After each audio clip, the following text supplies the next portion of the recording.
Right now, beneath the sands of Giza, archaeologists are preparing to open something that was never meant to be seen again. A hidden corridor. 30 meters long, sealed for over 4,500 years inside the Great Pyramid of Khufu. And what lies inside doesn't match anything in our history books.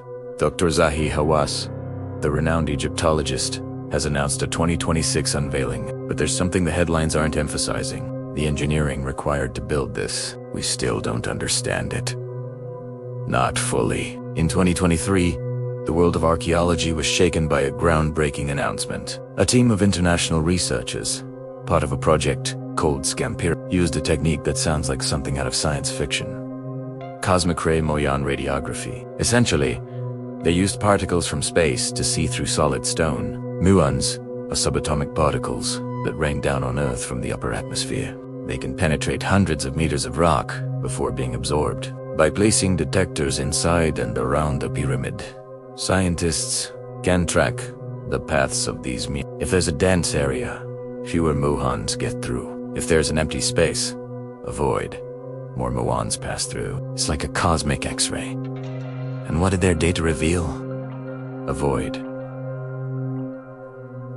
A corridor, hidden just above the original main entrance of the Great Pyramid, a place that has been studied for centuries. This wasn't just a glitch in the data. To confirm their findings, they managed to snake a tiny, 6mm wide endoscopic camera through a small joint in the ancient masonry. What they saw on the screen confirmed it.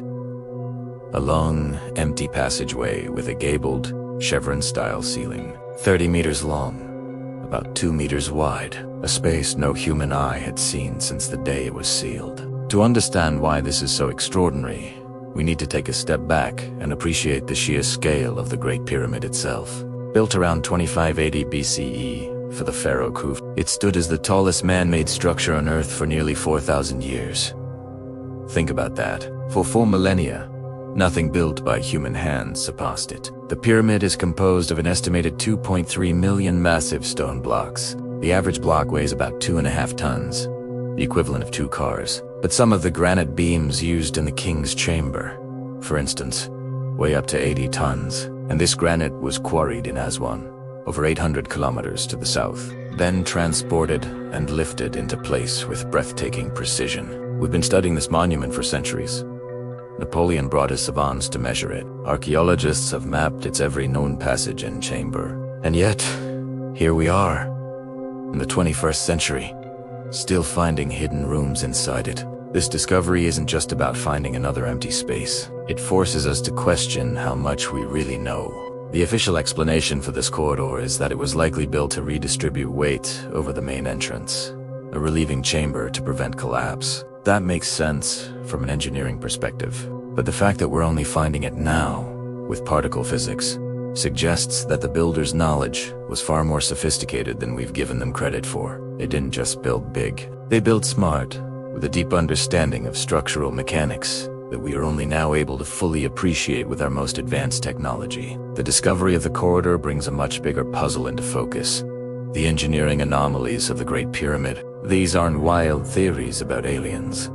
These are cold, hard, measurable facts that baffle modern engineers. Let's start with the foundation. The pyramid's base covers 13 acres, yet it is astonishingly level. Across a distance of 230 meters, it deviates by no more than 2.1 centimeters. That's a level of precision that would be a challenge to achieve today, even with laser-guided equipment. How did the ancient Egyptians achieve this with the simple tools we assume they had?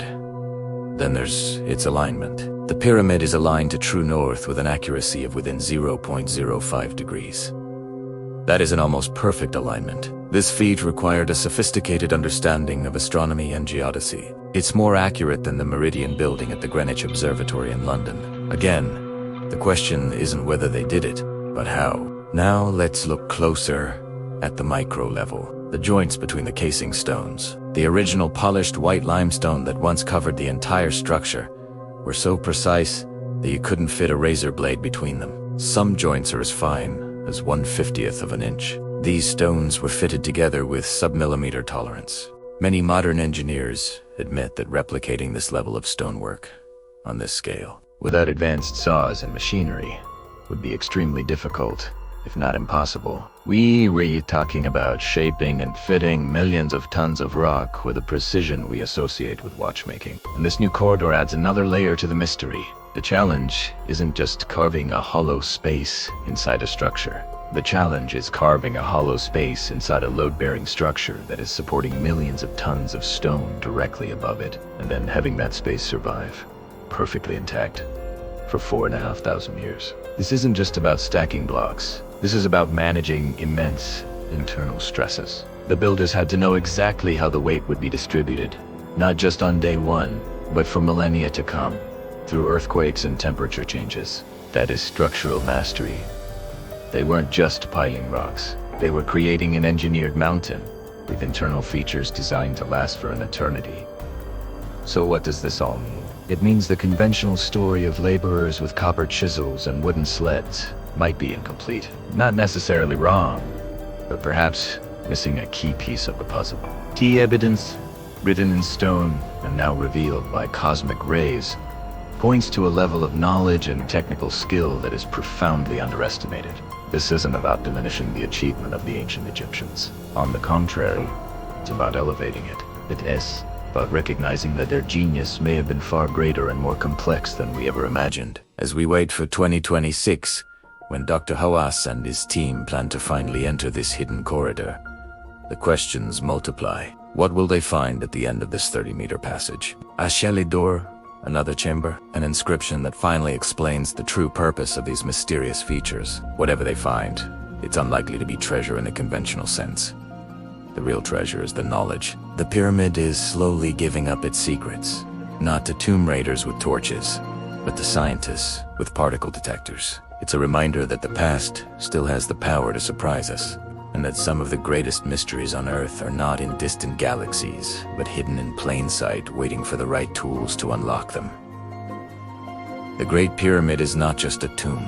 It is a time capsule of forgotten knowledge, and it seems we are finally beginning to find the keys.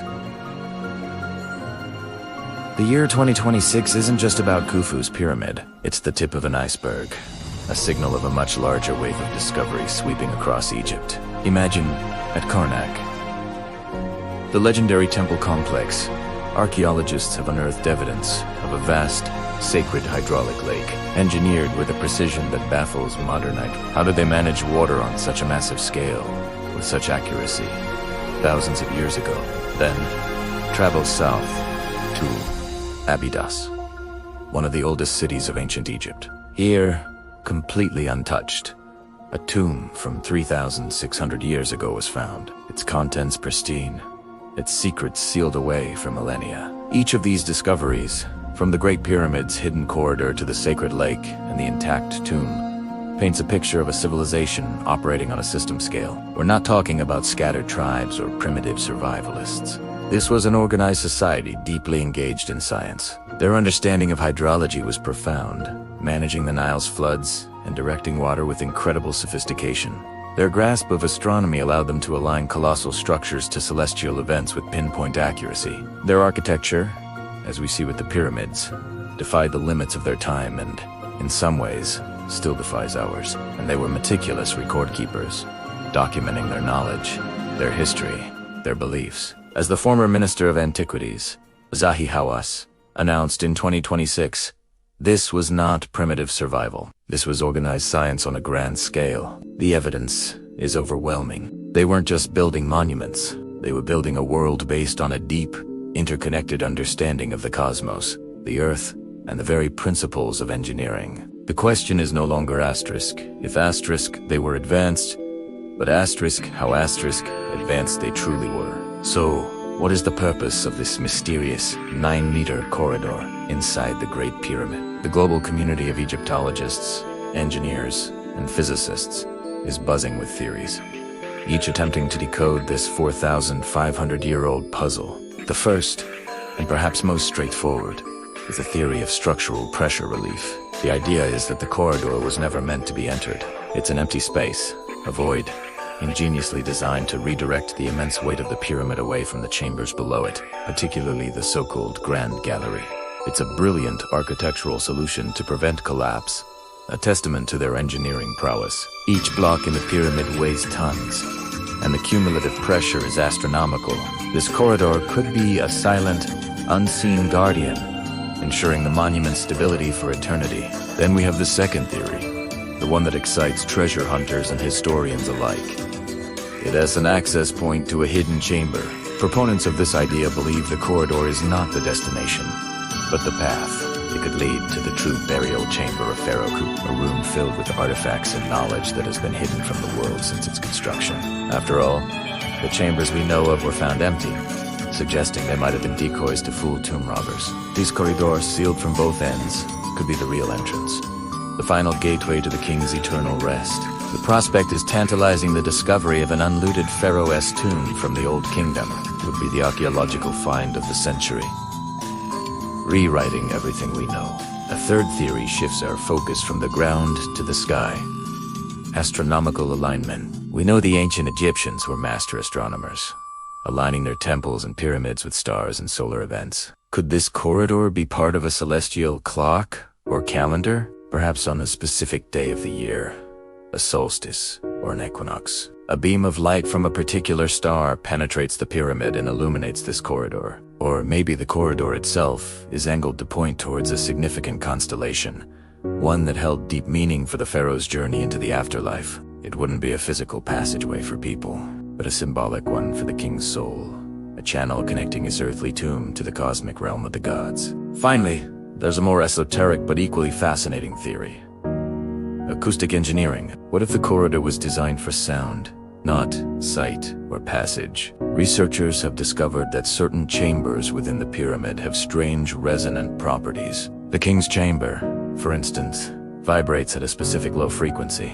This corridor could have been designed as a resonant cavity, intended to amplify or generate specific sound frequencies during religious rituals. Imagine priests chanting, their voices magnified and transformed by the very architecture of the pyramid, creating a powerful, psychoactive experience meant to facilitate a connection with the divine or aid the pharaoh-esque transition to the afterlife. It's a mind-bending idea that the pyramid wasn't just a tomb, but a massive sound instrument. Each of these theories, structural relief, hidden access, astronomical alignment, and acoustic engineerings, supported by real evidence found within the pyramid and other ancient Egyptian structures. Yet, none of them can fully explain everything about this corridor and its context. If it's for pressure relief, why is it so precisely finished? If it's an access way, why is there no clear path leading from it? If it's for astronomy, what specific celestial body does it align with? And that is the most disturbing part. After 4.5 millennia of study, after all our technological advancements,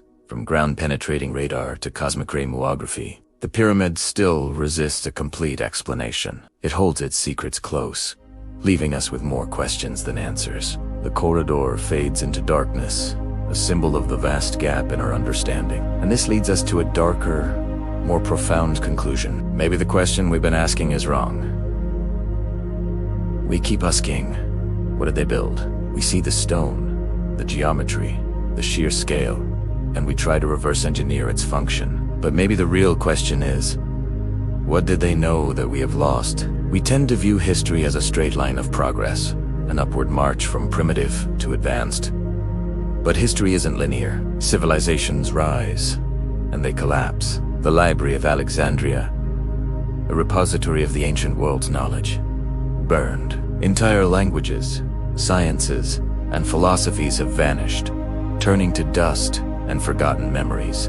Knowledge disappears, and then, every so often, we stumble upon fragments of it, like this corridor in the Great Pyramid. The corridor may not lead to chambers full of aliens or lost advanced technology from a mythical civilization. The truth might be something far more unsettling and far more human. It reveals that our own capability as a species is not a constant upward climb. We forget.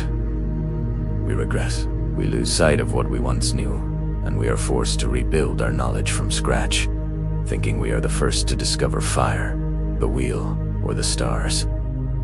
And then we find proof. We find irrefutable evidence that we were once greater, more capable, and more knowledgeable than we ever assumed. This corridor isn't just a puzzle of ancient engineering, it's a mirror reflecting our own historical amnesia. It tells us that progress is not guaranteed, and that the knowledge we hold so dear today could easily be lost to the sands of time, just as theirs was. It's a humbling, and frankly, a terrifying thought.